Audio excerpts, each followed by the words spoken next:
We got off our plane in Indonesia, and we were met after customs and formalities by two of the minders that were on the tour to look after Tommy and Glenn, really, but also to keep us out of harm's way as well. And one of them, I remember it so well, he said, "This is the greatest place on the planet." He said, "We're having," because they'd been there about 3 days, just to set everything up, make sure the hotels were right and all this kind of stuff. He said, "It's the greatest place on the planet. You will not believe what's going on." There's a procession through the streets of Jakarta, tens and tens of thousands. We're the first band to play there from America and England, the very first band. And we got into these cars and drove towards downtown Jakarta. In the convoy with our cars were tanks, a couple of army tanks and army people walking on the side, and people lining the highway. It was thousands and thousands of people. It was really odd, over the top odd, and as it turns out, portentously odd. It was all happiness, smiles, and we thought, this is astounding. We got there to the news that we'd been expected to play to about 25,000 people in this great big football stadium. They said, "Don't worry, it'll look good," but they'd actually sold 120,000 tickets. They'd also sold another night. 2 shows at a 15,000 seat venue, which was a 50 seat venue, there was 125,000 people per night packed into a 50,000 seat stadium. Let's just say it was the size of, I don't know, a decent sized football stadium here.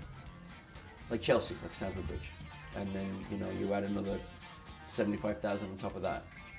And our management found out that we were only going to be paid the original sum that we had agreed to go for, to pay to 20,000 people. So there was a bit of a fight going on there and about that, which ultimately led, I have to say, it was that led to the death of one of those minders who was basically pushed down a lift shaft. And after the first concert. We did the first show, a couple of songs short as normal, because we just felt an air of something was wrong here. And there was also a riot at the concert. The police let dogs into the crowd.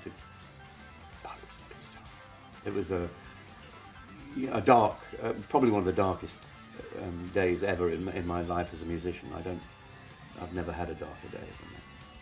7 o'clock in the morning, the police come in, the army comes in and whisked me off to jail. Patsy was dead. He had fallen down an elevator shaft 6 floors up, landed on the mezzanine, crawled down into the lobby and died. Glenn was arrested along with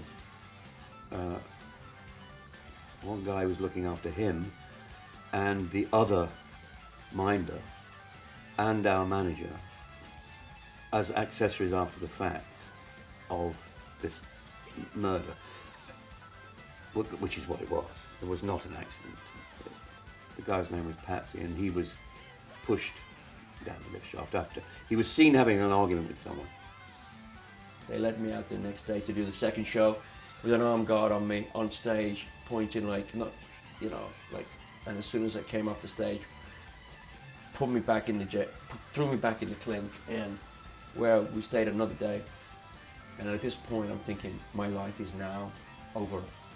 I remember playing the second night under huge duress. You will go on, was what we were told, when we didn't want to go on. And I think we played 40 minutes with heads down and tears in our eyes, really.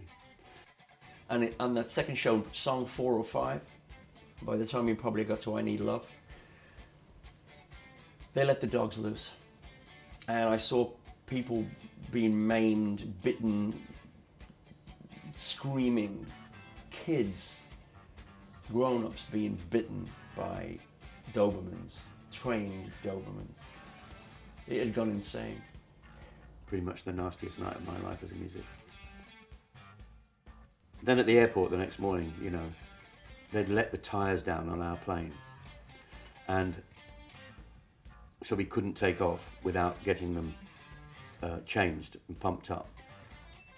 Then they said we couldn't have the equipment to do that without paying more, so we had to pay thousands and thousands of dollars to get the equipment from the airport and they wouldn't let any of the airport workers do it. So the co-pilot and the flight engineer and with 4 of our roadies under their tutelage changed the tyres on the plane to enable us to take off. You can tell the story now almost as a kind of cautionary tale, almost as an after-dinner anecdote. But never forget that an Englishman lost his life. The band did go back. We were offered a chance to go back just before I left the band in the late 90s. And I went to the rest of the band and I said, I don't know what you feel about this, but I cannot go back. And a couple of them said, well, we're prepared to go if you will. And I said, no, I won't. The second I left the band, they took up the offer and went back. I don't blame them for it.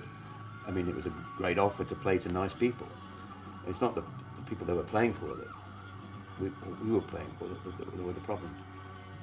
It was the, Madame Sukarno's thugs and the promoters' thugs. Thank you! Woo! Thank you, Jakarta!